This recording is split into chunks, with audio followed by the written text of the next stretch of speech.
बिहार में विधानसभा चुनाव होने हैं। मौजूदा मुख्यमंत्री नीतीश कुमार हैं।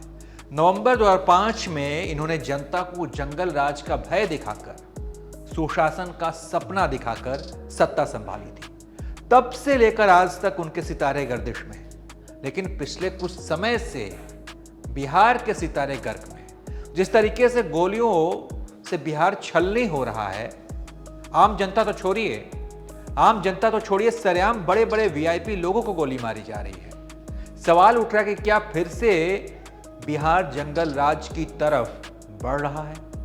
पिछले 6 महीने में 8 बिजनेसमैन की हत्या की गई।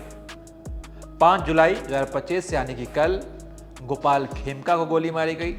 बदमाशों ने बड़े आराम से उन्हें गोली मारी और चलते बने। इससे पहले 22 जून 2025 को जमीन कारोबारी अंजलि सिंह को गोली मारकर उनकी हत्या की गई। वो अपने मौसेरे भाई के ब्रह्मभोज से लौट रहे थे, तभी रास्ते में घात लगाए बदमाशों ने गोली मारकर उनकी जान ले ली। 19 जून 2025 को कारोबारी रजी अहमद उर्फ नन्हू मियां को गोली मारी गई। नालंदा के पनहेरसा गांव में हत्या की इस वारदात को अंजाम दिया गया था।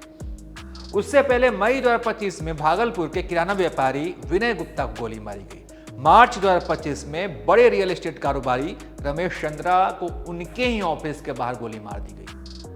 अप्रैल 2025 में ज्वेलर कारोबारी संजय अग्रवाल की गोली मारकर हत्या कर दी गई। मार्च 2025 में एशिया हॉस्पिटल की मालकिन सुरभि को बदमाशों ने उनके ही चैम्बर में घुसकर गोली मार दी और फरार हो गए। जनवरी 2025 में भागलपुर के कपड़ा व्यापारी विनोद मेहता की जान ले ली गई। यानी हर महीने किसी बड़े बिजनेसमैन की हत्या हो रही है। बदमाशों का इतना खौफ है कि वो बिहार पुलिस को नहीं छोड़ रहे हैं। आरोपियों को पकड़ने या चेकिंग करने जब पुलिस जाती है तो बेखौफ अपराधी पुलिस को भी निशाना बना रहे, उन पे पत्थरबाजी करते हैं, उनको दौड़ा के पीटते हैं। दैनिक भास्कर की रिपोर्ट के अनुसार जनवरी से मई 2025 तक सिर्फ राजधानी पटना के अंदर क्राइम के आंकड़े क्या है वो आपको बताता हूं। पटना में हत्या के 116 मामले दर्ज किए गए। रेप के 41 मामले, लूट के 47 मामले, डकैती के 10 मामले, सिंधमारी के 343 मामले, वाहन चोरी के 2335 मामले।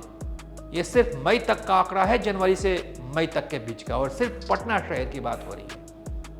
फिर से बिहार में चुनाव है, एनडीए की सरकार है और एनडीए के नेता मंचों से अपने भाषण में जंगल राज का भय दिखाते हैं। लेकिन पिछले कुछ समय से बिहार में जिस तरीके से क्राइम का रेट बढ़ा है, सरेआम गोलीबारी और हत्या के मामले जैसे सामने आ रहे हैं, कहा जा सकता है कि बिहार जंगल राज की तरफ फिर से बढ़ रहा है या फिर जंगल राज पार्ट 2 कई लोग इसको नाम दे रहे हैं।